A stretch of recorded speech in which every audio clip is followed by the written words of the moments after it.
खबरों में आगे बढ़ेंगे। प्रधानमंत्री नरेंद्र मोदी के लक्षद्वीप जाने के बाद से पूरे देश में लक्षद्वीप को लेकर नया उत्साह दिखाई दे रहा है। वहीं मालदीव के जिन मंत्रियों ने पीएम मोदी को लेकर विवादित बयान दिए थे, उन्हें मालदीव सरकार ने सस्पेंड भी कर दिया है।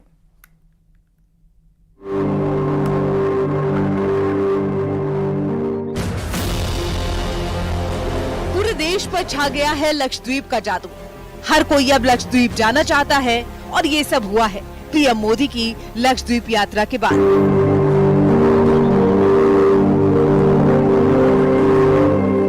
प्रधानमंत्री मोदी कई परियोजनाओं का उद्घाटन करने के लिए 2-3 जनवरी को लक्षद्वीप में थे।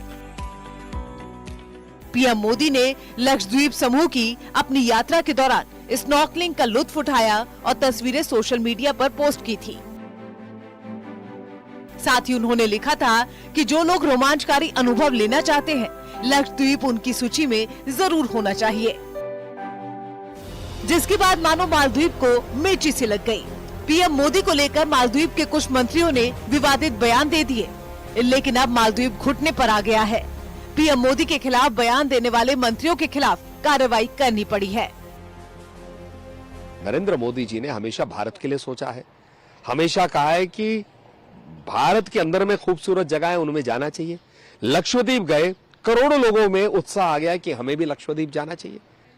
ये भी जानने को मिला है कि शायद मालदीव में कई लोग अजीब और गरीब बयान दे रहे हैं। ये वहां की मानसिकता और स्थिति को दर्शाता है। देखिए,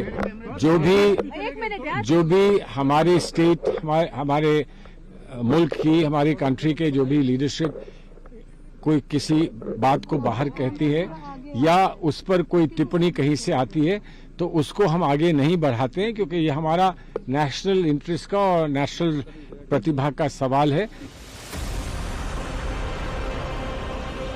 भारत की 2 टूक के बाद मालदीव ने प्रधानमंत्री मोदी के खिलाफ आपत्तिजनक टिप्पणी करने वाले 3 मंत्रियों को सस्पेंड कर दिया है। इस पूरे मामले में न्यूज 18 इंडिया से एक्सक्लूसिव बातचीत में मालदीव के पूर्व उपराष्ट्रपति अहमद अदीब ने अपने देश के मंत्रियों की तरफ से पूरे विवाद पर माफी मांगी है और प्रधानमंत्री मोदी को वर्ल्ड लीडर बताया है। मालदीव के इन तीनों मंत्रियों ने पीएम के लक्षद्वीप दौरे की तस्वीरें शेयर करने पर सोशल मीडिया प्लेटफॉर्म एक्स पर उनके बारे में आपत्तिजनक ट्वीट किए थे। इस पर भारत ने मालदीव से नाराजगी जाहिर की थी। भारत के दबाव में मालदीव को अपने ही मंत्रियों के खिलाफ एक्शन लेने के लिए मजबूर होना पड़ा।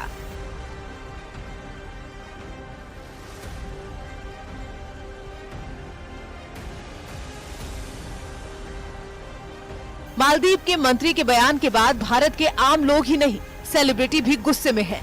सलमान खान ने सोशल मीडिया पर लक्षद्वीप गए प्रधानमंत्री की तारीफ की। वहीं अक्षय कुमार ने सोशल मीडिया पोस्ट पर लिखा कि मालदीव में भारत से सबसे ज्यादा पर्यटक जाते हैं। ऐसे में मालदीव के मंत्री को गरिमा का ख्याल रखना चाहिए। इसके साथ ही बॉलीवुड अभिनेता जॉन अब्राहम ने भी सोशल मीडिया पर लक्षद्वीप की तस्वीरें शेयर करते हुए अतिथि देवो भव लिखा है। बरेली के मौलाना शहाबुद्दीन रिजवी ने मालदीव पर निशाना साधा है। मालदीव के लोगों ने और वहां के सियासी कद्दावर शख्सियतों ने जिस तरह से भारत के लोगों की आलोचना की है और ऐसे ही भारत के प्रधानमंत्री की भी आलोचना की है और अपशब्द कहे हैं, तनकीद का निशाना बनाया है, यह नहायत ही काबिल अफसोस बात है और भारत का मुसलमान इन तमाम चीज़ों को बर्दाश्त नहीं कर सकता। मालदीव के राजदूत इब्राहिम शाहिब तलब करने के बाद दिल्ली में विदेश मंत्रालय के दफ्तर पहुंचे, जहां वो साउथ ब्लॉक में स्थित विदेश मंत्रालय पहुंचे और थोड़ी ही देर में वापस चले गए। पीएम मोदी के लक्षद्वीप दौरे पर मालदीव के सांसद के पोस्ट पर विवाद के बीच वो मंत्रालय पहुंचे थे। इस दौरान भारत ने पीएम मोदी के खिलाफ बयानों पर मालदीव के मंत्रियों की टिप्पणियों पर कड़ी आपत्ति जताई है। लेकिन इस पूरे विवाद के बीच सोशल मीडिया में लक्षद्वीप जाने को लेकर तमाम पोस्ट की जाने लगी हैं और मानो लक्षद्वीप जाने की होड़ लगती हुई दिखाई दे रही है। Bureau report, news 18। और इस वक्त की एक और बड़ी खबर, भारत में इजराइल के राजदूत ने भारत के पक्ष में ट्वीट किया है। मालदीव से विवाद के बीच इजराइल दूतावास का ट्वीट बेहद मायने रखता है। ये ट्वीट आपको दिखा रहे हैं, इजराइल की ओर से ये ट्वीट सामने आया है। इस ट्विटर में उन्होंने लिखा है कि पिछले साल भारत सरकार के कहने पर इजराइल की एक टीम लक्षद्वीप गई थी, जहां वो समुद्र के खारे पानी के पीने के लायक बनाने की बात कही गई। इजराइल दूतावास का कहना है कि अगर भारत सरकार चाहे तो वो लक्षद्वीप में कल से काम शुरू करने को तैयार है।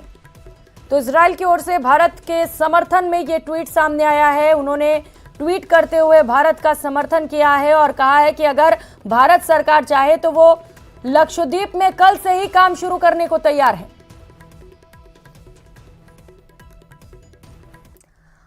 तो वहीं प्रधानमंत्री नरेंद्र मोदी ने सोमवार को विकसित भारत संकल्प यात्रा कार्यक्रम में हिस्सा लिया। इस दौरान देश भर के अलग अलग हिस्सों से लाभार्थी कार्यक्रम से जुड़े। पीएम मोदी ने लाभार्थियों से वर्चुअल माध्यम से संवाद किया। इस दौरान कार्यक्रम में जेपी नड्डा समेत अन्य नेता भी शामिल हुए। वहीं प्रदेश के मुख्यमंत्री भजन लाल शर्मा भी शामिल हुए।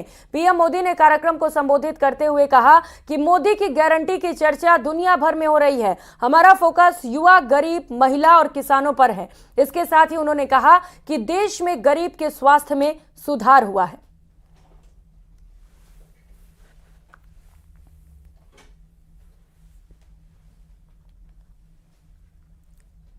बड़े भाव से आज देश का हर क्षेत्र, हर परिवार अपने बेहतर भविष्य की उम्मीद के रूप में ये गारंटी वाली गाड़ी देख रहा है। इस यात्रा को लेकर गांव हो या शहर, हर जगह उमंग है, उत्साह है, विश्वास है। मुंबई जैसा महानगर हो या मिजोरम का दूर सुदूर का गांव, करगिल के पहाड़ हो या फिर कन्याकुमारी का समुद्री तट, देश के कोने कोने में मोदी की गारंटी वाली गाड़ी पहुंच रही है।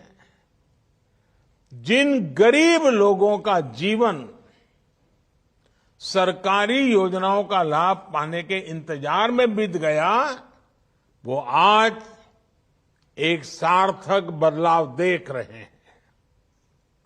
किसने सोचा था कि कभी सरकारी कर्मचारी, सरकारी अफसर, ये बाबू और ये नेता लोग खुद गरीब के दरवाजे पर पहुंचकर पूछेंगे कि आपको सरकारी योजना का लाभ मिला या नहीं मिला। खबरों में आगे बढ़ेंगे। राजस्थान विश्वविद्यालय के 78वें दीक्षांत समारोह में विशिष्ट अतिथि के तौर पर लोकसभा सांसद रामचरण बोहरा ने शिरकत की। इस दौरान उन्होंने 2.5 दिन के झोपड़े को लेकर विवादित बयान दिया। उन्होंने अपने संबोधन में कहा कि 2.5 दिन के झोपड़े को बनाने के लिए वहां मौजूद संस्कृत विद्यालय को तोड़ दिया गया। सुनाते हैं आपको क्या कुछ कहा।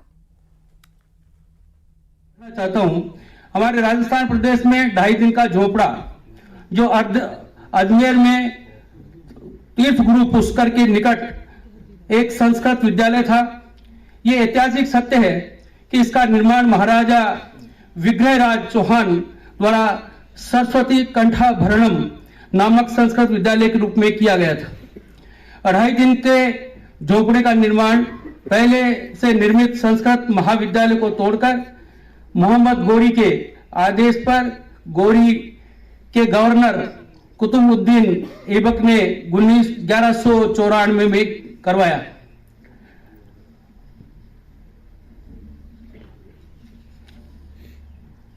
मोहम्मद गोरी ने त्राइंत के दूसरे युद्ध में पृथ्वीराज चौहान को हरा दिया और उसके बाद अजमेर में स्थित इस सुंदर संस्कृत महाविद्यालय में रद्दबल करके उसे मस्जिद के रूप में परिणत किया। इसका प्रमाण है अजमेर में 2.5 दिन के झोपड़े के मुख्य द्वार के बाईं ओर लगा संगमर का एक शिलालेख, जिस पर संस्कृत विद्यालय का उल्लेख है। इसकी दीवारों पर विग्रहराज चौहान द्वारा विरचित हरकेली नामक संस्कृत नाटक के साक्ष्य आज भी ऐसे देखे जा सकते हैं जो इसके संस्कृत पाठशाला होने के साक्षी हैं। इस्माइल दास्ता के कलंक से मुक्त के दिन अब आ गए हैं। विकसित भारत में हम सभी आज शपथ लेते हैं कि गुलामी की मानसिकता को समूल उखाड़ कर फेंकेंगे। तो वहीं